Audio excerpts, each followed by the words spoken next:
지난주 어느 신문에 이상한 기사가 하나 났어요. 제목이 이렇습니다. 결혼식 이틀 뒤에 남편의 전처에게 신장을 기증한 아내. 이상하지 않습니까? 결혼식 이틀 뒤에 남편의 전처에게 신장을 기증한 아내.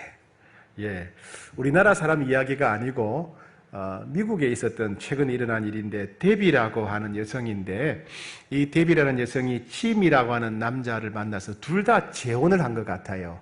재혼을 했는데, 이 데비가 이제 이 짐이라는 남자를 만나서 결혼하려고 교제를 하다 보니까 이 남편이, 짐이 20년 전에 이혼을 했대요. 20년 전에 이혼을 했는데, 그 이혼한 아내가 이제 밀리언인데, 둘 다 이제 이혼은 하고 20년 지났지만은 자녀들은 공통적이니까 자녀들 때문에 자주 만났던 모양이에요. 그래서 이제 세 사람이 같이 만났는데 보니까 이 전처였던 20년 전에 이혼한 이 밀리언이 신장이 나빠져가지고 신장을 빨리 수술하지 않으면 이제 죽게 된 겁니다.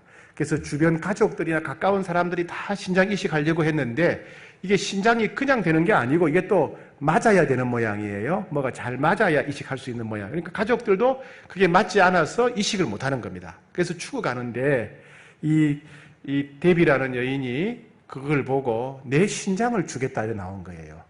그래서 검사를 해보니까 마침 일치가 되어서 이식할 수 있게 되었답니다. 근데 이제 코로나 바이러스 때문에 심장 이식을 못 하다가 미루다 보니까 결혼식하고 이틀 뒤에 이식 수술을 하게 되었다는 겁니다. 그래서 결혼식 올리고 이틀 뒤에 남편의 전 아내죠. 헤어진 아내를 위해서, 밀리언을 위해서 신장 이식 수술을 했답니다. 그 수술 끝난 다음에 그 밀리언이라고 하는 부인이 얼마나 고마웠겠어요. 당신이 나를 살려주었다. 그러면서 우리는 신장을 나누어 가진 사이니까 신장자매다. 신장자매라 그랬대요.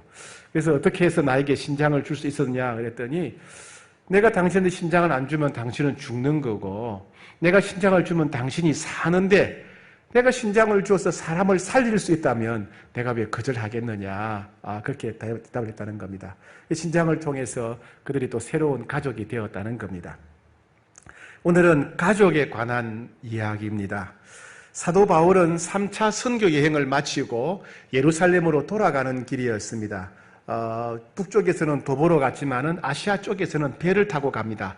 드로아에서는 이제 아소까지 60km를 걸어가기도 했고, 아소에서 다시 배를 타고 밀레도에 갑니다. 밀레도에서 에베소 교회 장로들을 초청해서 고별 설교를 합니다. 그 다음에 다시 이제 밀레도에서 배를 타고 오늘 본문 1절에 보니까 고스로 가고, 고스에서 로도로 가고, 로도에서 바다라로 가고, 바다로에서 다시 이제 두로에 상륙했다 그럽니다. 두로는 그 당시에 이스라엘 북쪽에 있는 아주 큰 항구 도시였습니다. 그 항구 도시에 이제 배가 도착했어요. 그러자 이제 바울이 혼자가 아니고 여러 명 같이 갔어요. 바울 일행들이 두로에 있는 제자들을 만났습니다. 이게 제자라고 하는 것은 예수님의 제자, 성도들입니다. 성도. 두로에 있는 예수 믿는 성도들을 만나서 그 집에 가서 일주일 동안 머물면서 교제했다는 겁니다. 자, 4절부터 6절까지 한번 읽어보겠습니다. 시작. 제자들을 찾아 거기서 이래를 머물더니 그 제자들이 성령의 감동으로 바울더러 예루살렘에 들어가지 말라 하더라. 이 여러 날을 지낸 후 우리가 떠나갈새 그들이 다 그 처자와 함께 성문 밖까지 전송하거늘 우리가 바닷가에서 무릎을 꿇어 기도하고 서로 작별한 후 우리는 배에 오르고 그들은 집으로 돌아가니라. 예, 두로에서 제자들을 만났고 성도들을 만났고 그 집에서 일회를 머물렀다. 사실 여행 가다가 잠을 자야 되는데 뭐 요즘처럼 호텔이나 뭐 예관이 있으면 될 텐데 옛날엔 그런 게 없으니까 노숙을 해야 돼요. 노숙. 길에서 그냥 텐트 치고 자야 되는 겁니다. 그런데 믿는 형제의 집에 가서 일주일 동안 머물면서 교제하고 서로를 위해서 기도해 주는 시간을 가졌다. 그런 말씀입니다. 자, 그 다음에 7절에 가게 되면요. 두레를 떠나 항해를 마치고 돌레마이에 이르러 거기서도 형제들에게 안부를 묻고 그들과 하루를 지냈다. 돌레마이라고 하는 도시에 가서 또 믿는 형제를 찾아가서 그 집에서 머물면서 교제했다는 겁니다. 그 다음에 8절 이하에는 또 이제 가이사랴에 가서 가이사랴에 있는 형제 집에 들러서 빌립이라고 하는 집사죠. 그 집에 가서 또 한참 동안 머물렀다는 이야기입니다. 자, 8절 같이 읽어볼까요? 시작. 이튿날 떠나 가이사랴에 이르러 7 집사 중 하나인 전도자 빌립의 집에 들어가서 머무르니라. 네, 빌립이 바울 일행을 초대해서 자기 집에 오랫동안 머물며 교제하게 합니다. 자, 그 다음에 이제는 예루살렘으로 가는데, 드디어 목적지 예루살렘에 가는데, 예루살렘에도 어디에서 먹고 잘 수 있는 숙소가 필요할 거 아니에요. 그죠? 거기는 또 나손이라고 하는 형제가 바울 일행을 자기 집으로 초대해서 지내게 됩니다. 15절, 16절 읽겠습니다. 시작. 이 여러 날 후에 여장을 꾸려 예루살렘으로 올라갈새 가이사랴에 몇 제자가 함께 가며 한 오랜 제자 구브로 사람 나손을 데리고 가니 이는 우리가 그의 집에 머물려 함이라. 자, 이렇게 해서 바울이 이제 예루살렘까지 도착해서 3차 전도 여행이 끝나게 됩니다. 바울이 돌아올 때 과정을 가만히 보면요, 드로아에서도 그랬고 또 두로에서도 그랬고 돌레마이스도 그랬고 가이사랴도 그랬고, 바울이 가는 곳마다 도시를 방문할 때마다 그 도시에 있는 형제들, 제자들, 예수 믿는 성도들을 찾았고 그의 집을 방문했어요. 그리고 그 집에 가서 머물렀는데 평균 일주일 동안 머물면서 교제했습니다. 여러분, 손님이 여러 명이 일주일 동안 와서 먹으면 힘들겠죠, 그죠? 손님이 일주일 동안 오는 경우가 있습니까? 그죠? 식사 함께 한 정도가 아니라 손님 여러 명이 한 10명 안팎의 사람들이 와서 일주일 동안 머물렀단 말이죠. 근데 그것을 싫다 하지 않았어요. 서로 대하고, 사랑으로 대하고 합니다. 그리고 그들은 방문할 때마다 서로를 위해서 기도하는 시간을 가졌습니다. 그리고 바울이 예루살렘에 가게 되면 큰 고난을 당할 것이다 라고 하는 예언의 말씀을 계속 가는 곳마다 전합니다. 근데 바울을 위해서 기도해주는 시간도 가집니다. 이와 같이 바울은 어느 도시에 가든지 노숙하거나 여관을 찾거나 호텔을 찾지 않고 믿음의 형제들 집을 찾아가서 그들과 함께 교제했고, 그들은 바울 일행을 부담스러워하지 않고 따뜻하게 영접해서 일주일 이상씩 같이 교제하고 먹고 자고 그리고 서로를 위해서 기도하는 시간을 가졌다, 그런 이야기입니다. 그들은요, 나라가 다 달랐어요. 바울이 방문했던 도시들은 다 다른 나라 도시입니다. 사회적 신분이 다 달랐어요. 그들은 다 말이 달랐습니다. 나라가 다르기 때문에 사용하는 말이 달랐습니다. 그런데도 바울은 그들을 방문했고 그들은 바울 일행을 따뜻하게 영접했고 보통 평균 일주일씩 그들과 함께 지냈습니다. 이건 뭐 같습니까? 가족이죠, 가족. 그 당시 성도들은 어느 나라에서 살든지 그들이 쓰는 말이 모국어가 어떤 말이든지 그들의 사회적 신분이 어떠하든지 간에 그들은 서로를 남으로 여기지 않고 손님으로 여기지 않고 가족으로서 영접하고 가족으로서 서로 함께 지내고 위로하고 격려하며 살아갔다는 겁니다. 가족의 모습을 보여주고 있어요. 오늘은 이와 같이 믿음의 사람들은 새로운 가족이다, 또 하나의 가족이라는 말씀을 듣고자 합니다.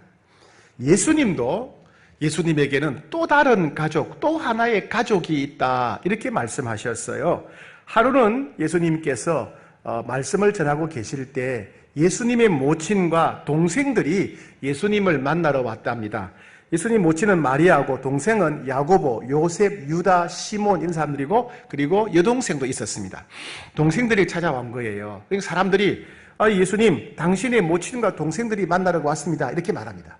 그때 예수님 뭐라고 그러시냐 하면 누가 내 모친이며 내 동생들이냐 하시며 제자들을 가리키면서 나의 모친과 나의 동생들을 보라. 누구든지 하늘에 계신 내 아버지의 뜻대로 사는 자가 내 형제요 자매요 모친이니라. 예수님에게는 또 다른 가족이 있다. 또 하나의 가족이 있다. 나를 믿는 자들, 하나님 말씀을 순종하는 자들, 저들이 나의 또 다른 가족이다. 저들이 내 형제여 자매다. 이렇게 말씀하시는 겁니다. 예수님에게는 또 다른 가족이 있었습니다. 예수님은 하나님을 아버지, 때로는 아빠라고 부르셨어요. 아빠. 우리 아이들이 아빠 부를 때 아빠라고 하죠. 그죠? 예수님은 하나님을 향해서 아빠라고 부르시기도 했어요. 마가복음 14장 36절에 보면 예수님께서 마지막 겟세마네 동산에서 기도하실 때에 아빠 아버지요. 아빠 아버지요. 아빠라고 부르셨습니다. 이와 같이 예수님은 하나님을 아빠로, 아버지로 여기셨고, 그리고 믿는 성도들, 예수님 믿는 성도들을 형제요 자매로 여겼습니다. 즉 예수님은 믿음의 사람들을 새로운 가족으로 여기셨다 하는 겁니다. 오늘은 이 예수 믿는 성도들이 누리는 가족에 관한 말씀입니다. 우리는 왜 가족이 될까요? 우리는 어떻게 해서 가족이 될 수 있을까요? 첫 번째, 교회는 하나님을 아버지로 모신 자녀들로 이루어진 가족입니다. 교회는 하나님을 아버지로 모시는 자녀들이 모여있는 가족이에요. 우리는 예수님을 영접하는 순간 하나님의 양자로 입양되었습니다. 우리가 자녀들 양자로 입양하지요. 우리가 예수 믿는 순간 하나님의 자녀가 되었어요. 저절로. 요한복음 1장 12절에 영접하는 자, 곧 그 이름을 믿는 자들에게는 하나님의 자녀가 되는 권세를 주셨다. 하나님의 자녀의 법적인 자격을 주었다. 하나님의 자녀의 법적인 권세를 주었다. 이 말입니다. 그러니까 사람이 누구든지 예수님을 믿으면 믿는 순간 자동적으로 저절로 하나님의 자녀로 입양된다. 이 말입니다. 여러분들은 예수님께서 우리 죄 때문에 죽으시고 우리 죄 때문에 부활한 분이심을 믿습니까? 여러분들은 예수님을 주인으로 구세주로 영접하셨습니까? 그렇다면 여러분들은 그 순간 하나님의 아들과 딸로 바로 입양이 되는 거예요. 바로 법적으로 우리가 하나님의 자녀로서의 권세를 갖게 된다는 겁니다. 그러니까 예수 믿는 사람들은 어디서 태어났든지 어떻게 살아왔든지 간에 우리는 다 하나님의 자녀로 입양된 겁니다. 여러분, 사람은요, 신분이 바뀌면 관계가 바뀌어요. 우리의 신분이 바뀌면 관계가 바뀌어요. 이 사람하고 내하고는 전혀 모르는 사람이에요. 그런데 같은 학교에 들어가게 되면 동창생이 돼버리는 거예요. 동창생이, 그죠? 이 사람하고 내하고는 전혀 모르는 사람이에요. 그런데 같은 군대에 들어가면 전우가 됩니다. 전우가. 이 사람하고 내하고는 전혀 모르는 사람인데 남편이 되고 아내가 되면 부부가 되는 거예요. 그죠? 이 사람하고 내하고는 전혀 모르는 사람들인데 자녀들끼리 결혼하면 우리가 사돈이 되는 거예요. 사람의 신분이 바뀌면 관계가 바뀌어요. 신분이 바뀌면 관계가 바뀝니다. 우리는 예수 믿는 순간 하나님의 자녀가 되었어요. 하나님의 자녀가 되는 순간, 우리 신분이 바뀌는 순간 우리는 가족이 되는 거예요. 그죠? 우리의 신분이 바뀌면서 우리의 관계가 바뀌었다는 말이에요. 우리는 예수 믿는 순간 한 가족이 된 겁니다. 그리고 두 번째는 뭐냐면 성령을 받았을 때 성령님께서 우리로 하여금 양자인 것을 깨닫게 하십니다. 자, 로마서 8장 15절에 보면 너희는 다시 무서워하는 종의 영을 받지 아니하였고 양자의 영을 받았으므로 아바 아버지라 부르짖느니라. 우리가 하나님을 향해서 아빠, 아버지 이렇게 부를 수가 없어요. 그런데 성령을 받은 사람은 성령님께서 우리 마음을 움직이셔서 하나님을 향해서 아버지 혹은 아빠 하나님 이렇게 부를 수 있게 한다는 겁니다. 사랑하는 여러분 성령 받으셨습니까? 누구든지 회개하고 예수 믿는 사람은 성령 받는다 그랬어요. 성령이 오시면 우리 병을 치료해 주시고 우리의 슬픔을 가져가시고 또 기쁨을 주시고 두려움을 가져가시고 평안을 주시고 기도에 응답하시지요. 여러분 안에 성령님이 계십니까? 성령 받으셨습니까? 그렇다면 그 성령님은 여러분들로 하여금 하나님을 향해서 아빠, 아버지라고 부를 수 있게 하십니다. 성령 받지 않은 사람들은 하나님을 아빠, 아버지라고 부를 수가 없습니다. 그렇다면 우리는 하나님을 향해서 언제든지 아빠, 아버지라고 불러도 됩니다. 한번 불러볼까요? 아버지 하나님 고맙습니다. 아빠 하나님 사랑합니다. 예, 지금 이렇게 우리들로 하여금 하나님을 향해서 아버지, 아빠라고 부르게 하시는 분은 바로 성령님이십니다. 우리가 예수 믿는 순간 하나님의 자녀로 입양되었고, 예수 믿는 순간 우리 안에 오신 성령님이 이제 하나님을 향해서 아빠, 아버지라고 부르시는 겁니다. 그래서 우리가 하나님을 아버지로 모신 가족이 되는 거예요. 가족이. 예. 두 번째, 교회는 예수 그리스도의 피로 한 가족이 되었어요. 예수 그리스도의 피로 한 가족이 되었다. 우리가 예수 믿을 때 예수님의 피가 우리 모든 죄를 깨끗하게 했습니다. 예수 믿을 때 예수님의 피가 우리로 하여금 새 생명과 새 인생을 얻게 했어요. 그죠? 예. 우리에게는 예수님의 피가 흐릅니다. 우리가 세례식 때 그 세례식 물이 우리 죄를 깨끗한 것이 아니라 예수님의 피가 우리를 깨끗하게 했어요. 우리는 성찬식 때 예수님의 피, 보혈을 마시게 되는 겁니다. 그래서 예수 믿는 사람들 몸에는 뭐가 흐른다? 예수님의 피가 흐르는 겁니다. 그것을 잊지 말라고 우리가 성찬식을 하게 되는 겁니다. 부모의 피를 이어받은 사람은 형제 자매지요. 그죠? 우리는 예수님의 피를 이어받은 사람들입니다. 우리에게 예수의 피가 흐르기 때문에 우리는 한 가족이 되는 겁니다. 한 가족. 사랑하는 여러분, 예수님의 피가 여러분을 정결하게 하셨을 믿습니까? 여러분, 예수의 피가 여러분에게 새 생명과 새 인생을 주셨음을 믿습니까? 여러분에게 예수의 피가 흐릅니까? 그렇다면 우리는 예수의 피로 한 가족이에요. 예수의 피로 한 가족. 피는 물보다 진하다 그러죠? 그 피보다 진한 것이 예수님의 보혈입니다. 우리는 예수님의 보혈로 한 가족입니다. 세 번째, 교회는 성령으로 한 가족이 되었습니다. 우리가 회개하는 순간 성령님이 우리 안에 찾아오세요. 그죠?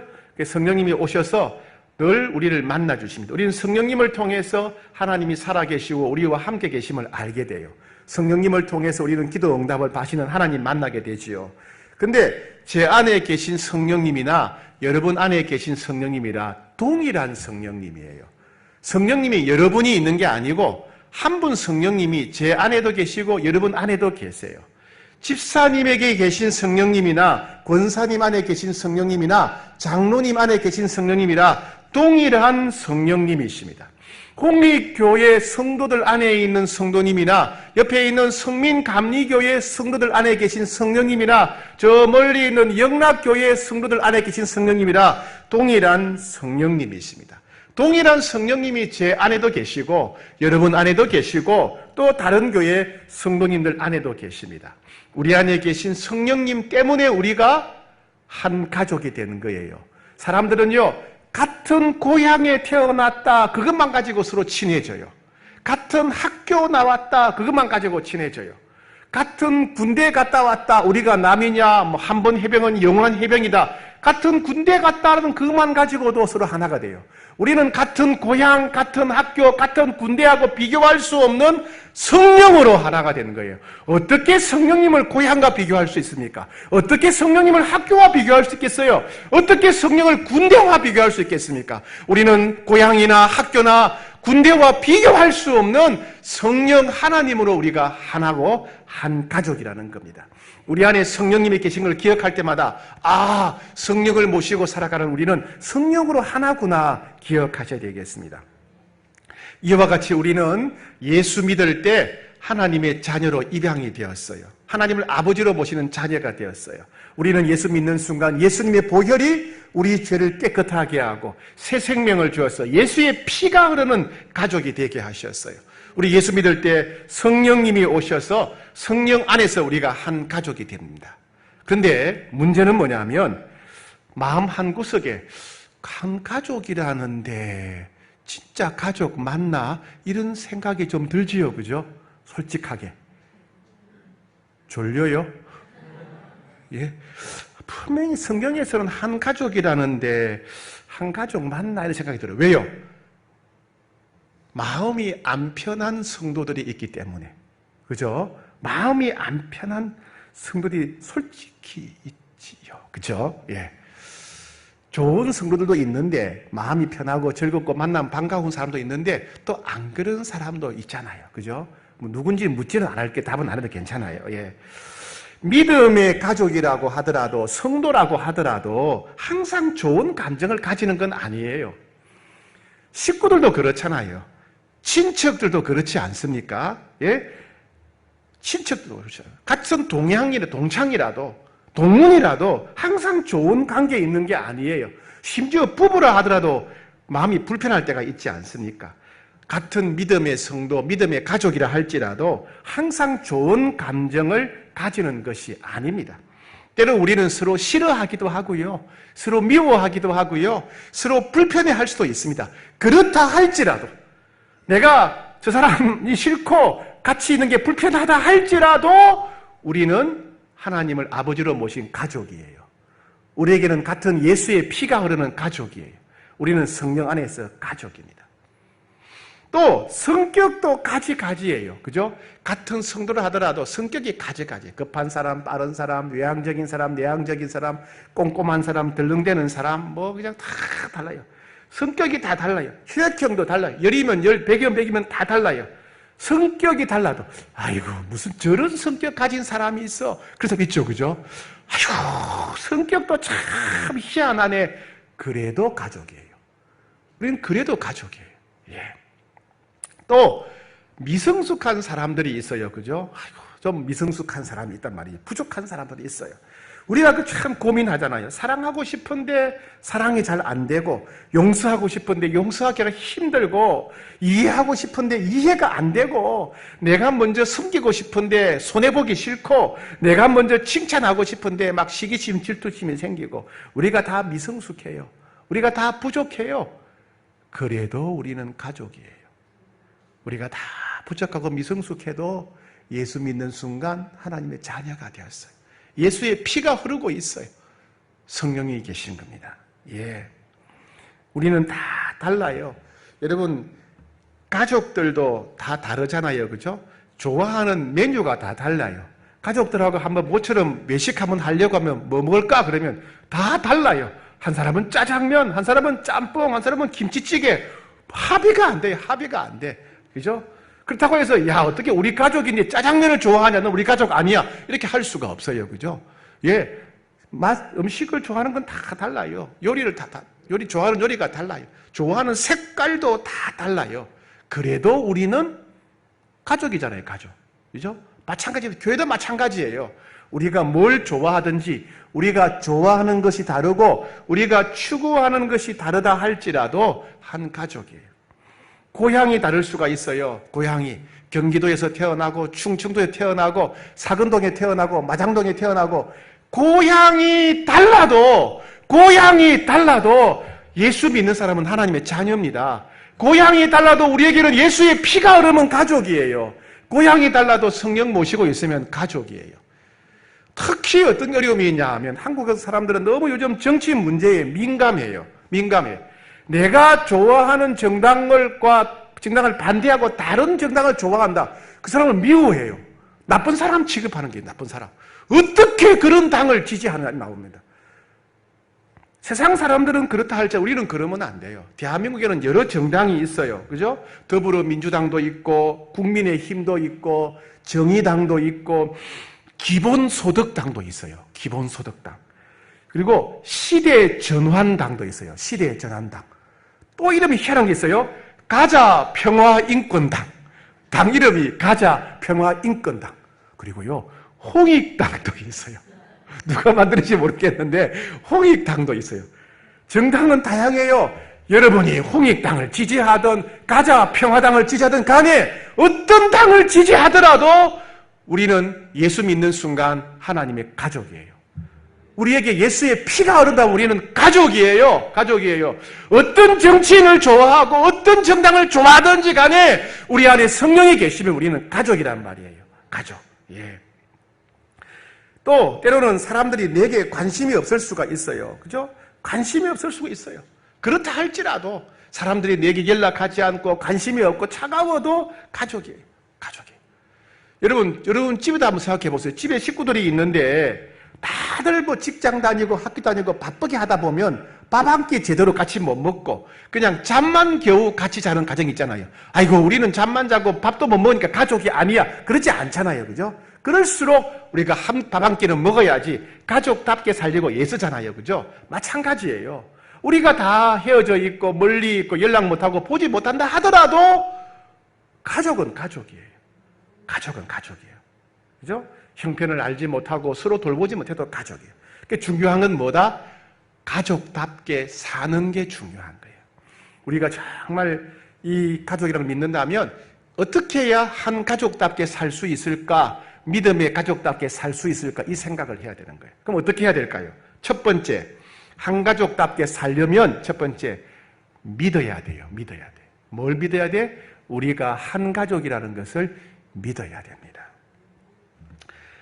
여러분, 믿으면 역사가 나타나지 않습니까? 믿으면 죄 용서받고요. 믿으면 기도 응답받아요. 그죠? 믿으면 병이 나아요. 그죠? 믿으면 문제가 해결되고 기도 응답 받습니다. 믿음이 중요한 거예요. 그런데 우리는 오해하는 게 있는데 아는 것하고 믿는 거는 다르다는 걸 알아야 돼요. 아는 것과 믿는 거는 달라요. 자, 예를 들어 봅시다. 예수님이 태어나셨을 때 동방 박사들이 찾아왔어요. 이스라엘의 새로운 왕, 구세주, 메시아가 태어나셨다고 찾아옵니다. 그런데 왕이 태어났으니까 왕궁에서 태어났을까봐 예루살렘 헤롯 왕궁에 찾아가는 거예요. 헤롯 왕에게 이스라엘의 새로운 왕이 태어나셨는데 어디서 태어나셨습니까? 이렇게 물었어요. 헤롯 왕이 가슴이 철렁하는 거예요. 왜? 내가 왕인데 어떻게 다른 왕이 태어나냐는 거예요. 당황합니다. 그러면서 제사장들과 서기관들을 불러요. 새로운 왕이 태어난다면, 메시아가 태어난다면 어디서 태어나겠느냐. 그러니까 제사장들과 서기관들이 성경의 예언을 아니까 베들레헴입니다. 그래가지고 그 말을 듣고 동방박사들은 베들레헴에 가서 예수님께 경배하고 보배를 드렸어요. 그죠? 예수님 경배 드렸어요. 그런데 제사장들과 서기관들은 예수님이 메시아가 어디서 태어나는 걸 알았지만은 그들은 경배하지 않았어요. 심지어 헤롯 왕은 2살 이하의 아이들을 모조리 죽여버렸어요. 왕이 태어난다, 메시아가 태어나는 걸 몰랐다면 그냥 넘어갔을 거예요. 근데 왕이 태어난다, 메시아가 태어나는 걸 알게 되니까 2살 이하의 아이들을 죽여버리는 거예요. 동방박사와 목자들은 그 말씀을 믿고 가서 경배를 드렸는데 제사장과 서기관들은 무관심했고 헤롯 왕은 2살 이하의 아이들을 죽여버린 거예요. 그들은 믿은 게 아니라 아는 거예요. 아는 것과 믿는 게 이렇게 차이가 있는 거예요. 예수님이 어떤 분인지를 아는 것은 아무 소용이 없어요. 어떻게 된다? 믿어야 된다. 믿어야 된다. 우리가 한 가족이라는 사실을 아는 것이 아니라 믿어야 돼요. 믿어야 돼. 한 가족임을 믿으셔야 됩니다. 믿으셔야 돼요. 믿으셔야 돼요. 우리의 직업과 상관없이 우리가 성격과 상관없이 내가 좋아하든 싫어하든 어디서 태어났든지 간에 어느 정당을 지지하든지 간에 우리는 한 가족이다 하는 것을 믿어야 됩니다. 믿어야 돼요. 두 번째, 우리는 한 가족답게 살기 위해서 서로 돌아보기에 힘써야 됩니다. 서로 돌아본다는 말이 뭐예요? 적극적으로 관심을 갖는다 그 말입니다. 의도적으로 노력해서 관심을 갖는단 말입니다. 왜요? 가족이니까. 가족으로 믿으니까. 그래서 여러분 오며 가며 만났을 때 먼저 인사하세요. 먼저. 저 사람 나한테 인사 하나 하지 말고 먼저 인사하세요. 먼저. 예?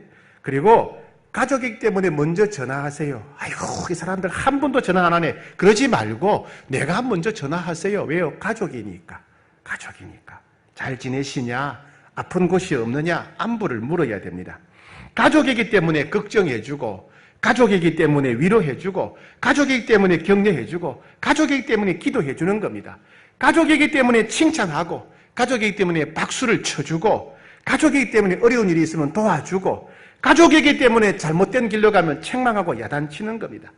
요즘 코로나 바이러스 때문에 모두가 다 집에 갇혀있고 얼마나 힘들고 외로워요. 이럴 때일수록 우리가 가족답게 살아야 됩니다. 가족답게. 몸이 아픈 성도들이 있습니다. 또 여러 가지 어려움을 당한 성도들이 많아요. 이런 어려움들이 닥쳐오면 사람은 낙심하게 되고 기도는 해야 되는데 어떻게 기도해야 될지 몰라요. 그죠? 무엇을 기도해야 되나? 어떻게 기도해야 되나? 막 생각이 굳어지는 거예요. 생각이 굳어지는 거예요.